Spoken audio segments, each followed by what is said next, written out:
Hi guys! In case you are new to our channel, I'm Lawrence Villaverde. I'm Cyril Lociano, and we are property specialists at MegaWorld at the Fort. And for today's video, this will be the last part of our 6-part series featuring different unit types at Uptown Arts Residence.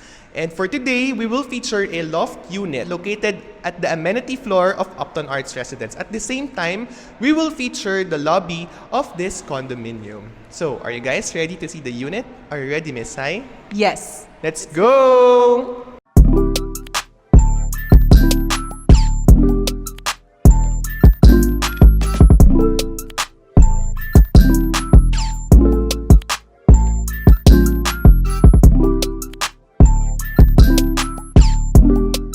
Hi guys, so now we're here in the actual one-bedroom loft here in Uptown Arts Residence. So, let's go.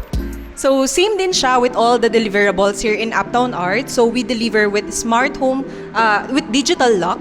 So, this one yan. Philips yung brand niya. So, di lang natin siya pwede tanggalin. So, by the way pala, this one-bedroom loft is the biggest loft size for the one-bedroom here in Uptown Arts Residence. So, this is around 117 square meters. So, punta tayo dito sa kitchen. So, kasama na din siya. This is the fridge. The brand is Gorenye. So, kasama na din to. 2-door siya. Even the cabinets. This one, the brand of this is Hacker. And then this, ayan, lahat kasama, retractable, ayan. So, medyo maalikabok lang, guys. Kasi may construction pa. And then, since one bedroom pa rin siya, so we have 2 induction cooktop with range hood. Gorenye din yung brand niya. So, a lot of cabinets. And dito, as you can see, ay, may kalat. So, may mga storage din tayo. So, kasama na din yan sa unit. Whatever you see ngayon, kasama na siya. And we also have, in terms of flooring, homogeneous tiles din siya. So, ito yung kasama niya. Hindi siya masyadong shiny.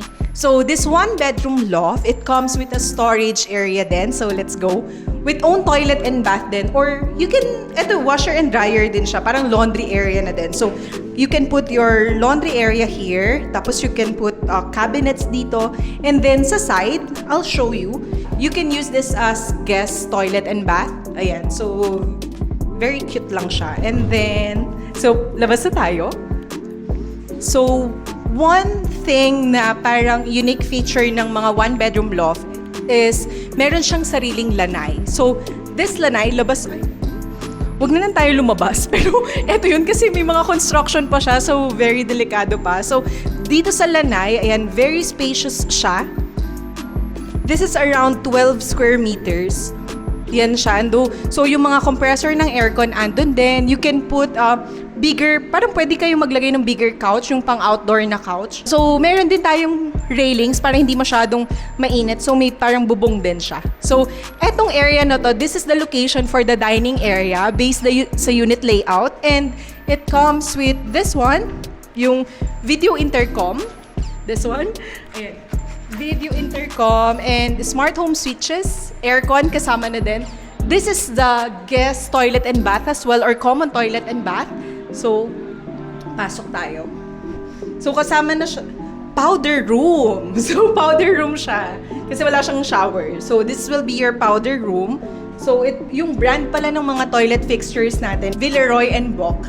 So, ayan siya. So, matagal na din siya sa industry. Around 260 plus years old na din. And yung tiles natin, it's homogeneous tiles dito sa living area or sa common area. And this is one of the best thing dito sa area na to.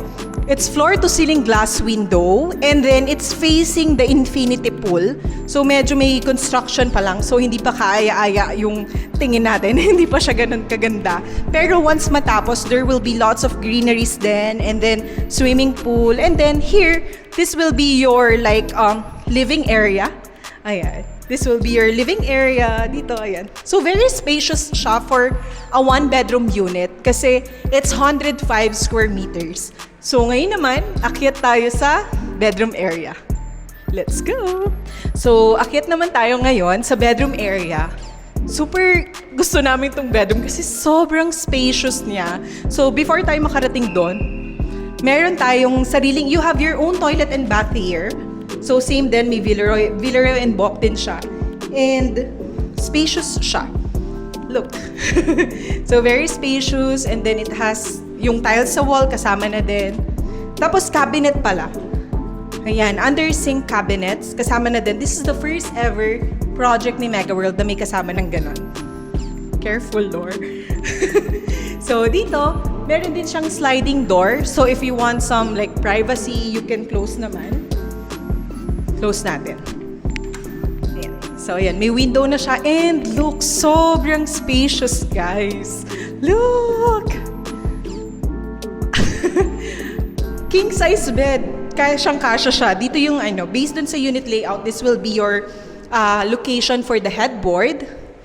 Ayan. And then you can add a lot of cabinets pa. Aircon is provided na. So this one, it's the cabinet with own mirror panels. Wow! Look, very spacious. Open natin yung iba. Tatlo siya. Okay. Wow, ganda. Ayan. So, this is the cabinet and... Uy, doble. So, ayan. So, very happy kami dito kasi sobrang laki na talaga. As in, ito ata yung biggest na bedroom or master's bedroom na nakita namin. So, by the way, yung flooring pala, it's homogeneous planks. So, mukha siyang kahoy but it's not. So, ayan siya. So, meron din tayong floor-to-ceiling glass. And from your unit, you can also see yung Makati skyline. You can also see yung Mitsukoshi Japanese Mall. Ayan. And dito tayo sa side. Tapos, dito sa baba na to, ito yung lanay mo. So, you can see your own lanay here. So, magkaka-cover pa to para hindi masyadong mainit kahit nagstay ka dun sa lanay. And then, dito sa side, pakita ko lang yung view, super quick. So, dito sa side na to, you can see yung Uptown Mall. Uptown Mall, Uptown Park Suites. Ayan, Mitsukoshi Japanese Mall. Ito. Open natin. So, Mitsukoshi Japanese Mall, you can see then from your bedroom. Ayan. So, you can see your living area. So, pag may visitors kayo, ayan. So, makikita nyo dyan. So, guys, just a disclaimer, this unit is not for sale kasi patagal na tong sold out since we launched the Uptown Arts Residence. So, we're just featuring this one for the unit owners na nakabili ng unit na to before. Okay? So, ngayon naman, let's go to the Uptown Arts Grand Lobby. So, let's go! So, hi guys! So, now we're here naman in the grand lobby of Uptown Arts Residence. So, this is also our first time na makita yung lobby and we're so happy. So, i-check na natin guys. So, sobrang laki din niya. Dito sa side na to, oh, by the way, this lobby pala, it's facing yung JP Morgan niya and this is yung 9th Avenue. So, andyan siya. So, magkakaroon din tayo ng driveway mismo. So, ida-drop off lang si owner and diretso ka na. So, dito tayo sa side. So, madami siyang section. So, para siyang hotel-like lobby. Oh my God. We're so happy talaga. So, ayan. Ang taas din ng ceiling niya. Ayan. So, dito muna tayo. And, sabi ni Lawrence, may stage daw dito, guys. Parang art installation, pwede dito or mga magagandang plants. And, ayan, may lobby na din. This is just one of the parts nung lobby. Tapos, grabe oh.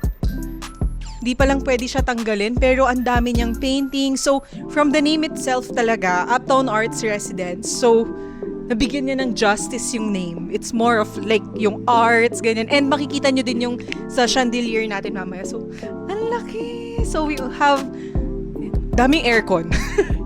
Ayan. So, dito naman tayo.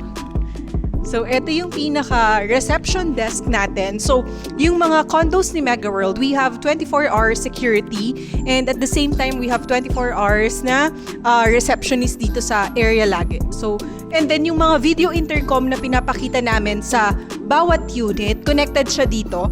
So, makikita nyo siya dyan. So, somewhere here.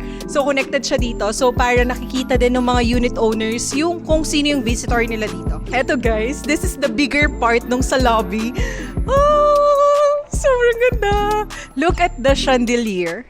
Ito yung nasa rendering namin. Like, nung pre-selling siya, nung kaka-launch, Ito yung nandun sa rendering na ino-offer or pinapakita namin sa mga owners. So we have yung first part yun, second part is here. Hindi pa lang siya ganun talaga katapos. So makikita nyo, nandito pa yung mga lampshade, ayan. Pero grabe. Tapos double height ceiling to.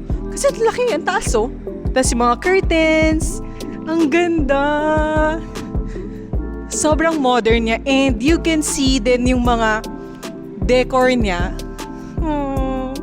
Very spacious. If you can imagine, if you have visitors, sobrang sarap sa feeling na parang dito mo na lang sila i-entertain. Wag na sa unit for some privacy. So, dito na lang. And then, pakita din namin sa inyo, super quick lang, yung elevator lobby. Let's go!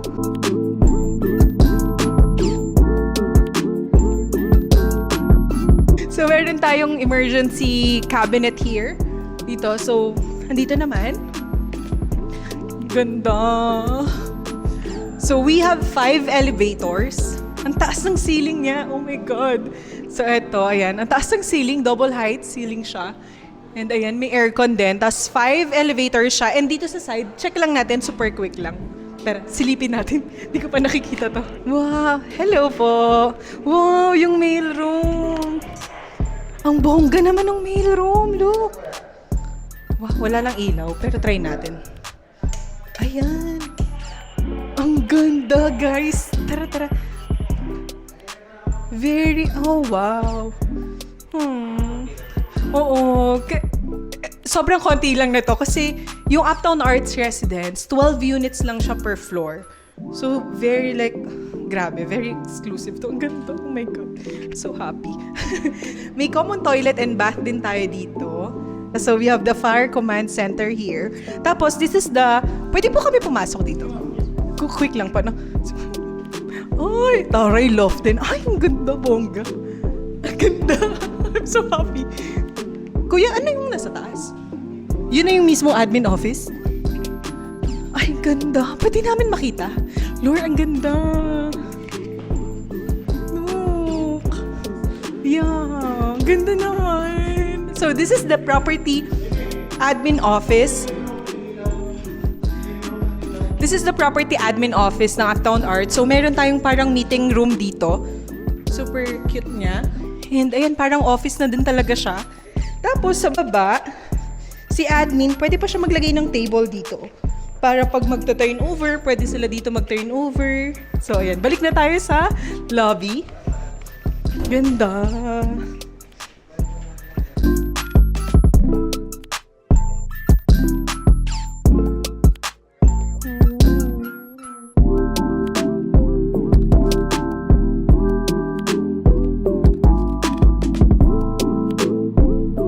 So, that's it, guys. So, I hope you enjoy yung vlog namin today. Sobrang ganda, as in, sobrang ganda ng lobby na to. So, very thankful kami na, grabe, as in, nasunod yung nasa rendering. So, I hope you also appreciate yung lobby ng Uptown Arts Residence. So, guys, we still have available units here in Uptown Arts. So, if you're interested, just let us know. Or if you prefer a pre-selling unit, we have a newly launched project just beside the Uptown Arts Residence. So, you can message me or Lawrence. Our numbers are written below the screen. So, thank you again for watching our vlog. See you next time. Bye!